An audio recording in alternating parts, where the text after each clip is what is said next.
یہ ہوتا ہے انصاف۔ ملزم ایک 15 سالہ لڑکا تھا۔ ایک اسٹور سے چوری کرتا ہوا پکڑا گیا۔ پکڑے جانے پر گارڈ کی گرفت سے بھاگنے کی کوشش کی۔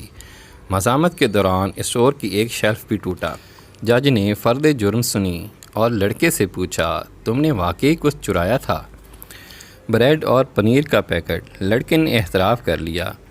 کیوں؟ مجھے ضرورت تھی۔ لڑکے نے مختصر جواب دیا، خرید لیتے۔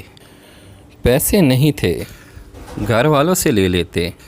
گھر پر صرف ماں ہے، بیمار ہے، بے روزگار ہے۔ بریڈ اور پنیر اسی کے لیے چرائی تھی۔ تم کچھ کام نہیں کرتے؟ کرتا تھا، ایک کار واش میں۔ ماں کی دیکھ بھال کے لیے ایک دن کی چھٹی کی تو نکال دیا گیا۔ تم کسی سے مدد مانگ لیتے۔ صبح سے مانگ رہا تھا، کسی نے ہیلپ نہیں کی۔ جہاں ختم ہوئی۔ جج نے فیصلہ سنانا شروع کر دیا۔ چوری اور خصوصاً بریڈ کی چوری بہت ہولناک جرم ہے اور اس جرم کے ذمہ دار ہم سب ہیں۔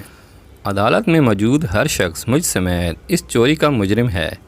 میں یہاں موجود ہر فرد کو اور خود پر $10 جرمانہ عائد کرتا ہوں۔ $10 ادا کیے بغیر کوئی شخص کورٹ سے باہر نہیں جا سکتا۔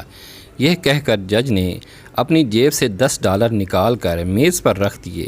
اس کے علاوہ اسٹور انتظامیہ پر $1000 جرمانہ کرتا ہوں۔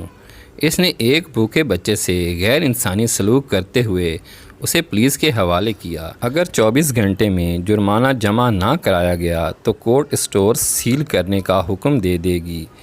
فیصلے کے آخری ریمارکس یہ تھے، اسٹور انتظامیہ اور حاضرین پر جرمانے کی رقم لڑکے کو ادا کرتے ہوئے عدالت اس سے معافی طلب کرتی ہے۔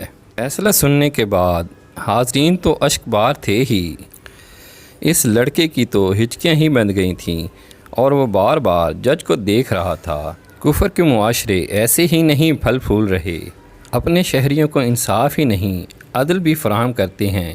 اس کے برعکس ہم دیکھ لیں، بحیثیت مسلمان کہاں کھڑے ہیں۔ یہاں 2 کلو آٹا چوری کرنے والے کو پکڑ لیا جاتا ہے، جبکہ بچہ چلا چلا کر کہہ رہا تھا کہ میرے بہن بھائی گھر میں بھوکے ہیں۔ آپ سوچیں، اگر بچہ چور ہوتا تو وہ 2 کلو آٹا چراتا؟ میاں چنو میں یہ واقعہ پیش آیا۔